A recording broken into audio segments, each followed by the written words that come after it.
perfect timing for us. Like I said yesterday, the finalists came out, your first year of eligibility, and you are a finalist for the Hall of Fame. So kind of talk me through the phone call, your reaction, and how emotional it was to finally get this call.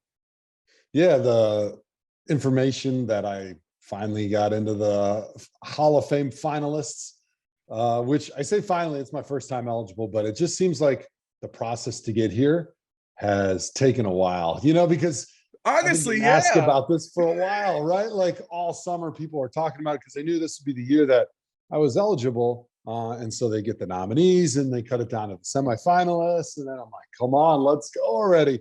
So it was really special because I think cutting it down to 15 to that final 15 really made it real. Where when the list was a lot bigger, it didn't feel all that real yet. But having a chance to be a finalist and seeing those other names on the list and thinking about how great those guys were and thinking about playing against some of those guys like Dwight Freeney and DeMarcus Ware. It became very, very surreal in that moment. No, absolutely. And now that you say it, like me thinking, like, damn, it's been a long time. I just think because now you're in the media and you're doing your thing, podcast, NFL Network. We see your face and we hear from you so much. We just figured, oh, he's been retired forever. But no, you went straight into it and made that transition. And you talk about thinking about Dwight Freeney and all the other names on the list too. Was there a moment of reflection when you got the call and kind of had a moment to sit down to kind of reflect on all your playing days with Cleveland? Yeah, that's exactly one of the cool things that happens when you do get an honor like this, right? You immediately reflect back on, all right, this is really cool where I am, but how did I get here? Who are all those people that had a big influence on my life to put me down this path, right? Because it could have been any path, right? Like at any moment, you could have taken a different route and made a different decision and you wouldn't be here. And I think first and foremost, like my dad and how influential he was on me, inspiring the love of sports within me. He was like my hero as a kid, still is to this day. He's the person that I was given a lot of those values from, of like hard work and dedication and showing up for your teammates.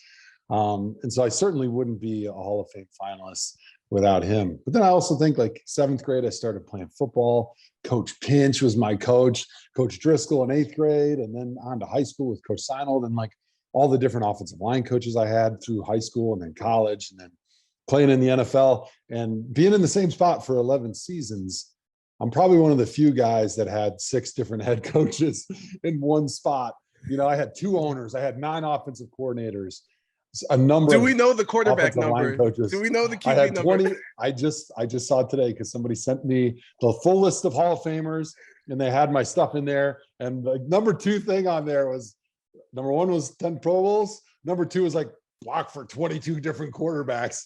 So it is kind of fun.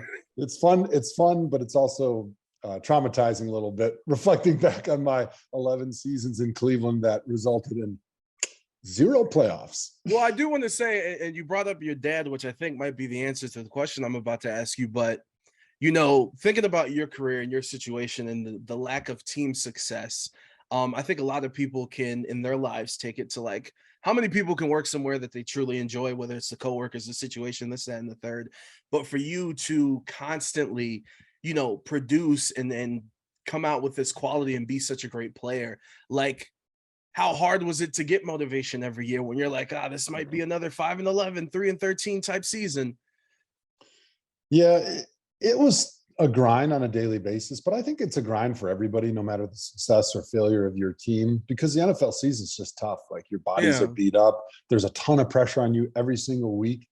But for me, I felt blessed because as I reflected in the last week on kind of my 11 seasons in the NFL, I thought of all the great players I played with, not only on the field, like their great performances, but them as great human beings. And I think the people within the Browns organization, the trainers, the equipment staff, the front office people, like it was always really, really good people that I got a chance to work with.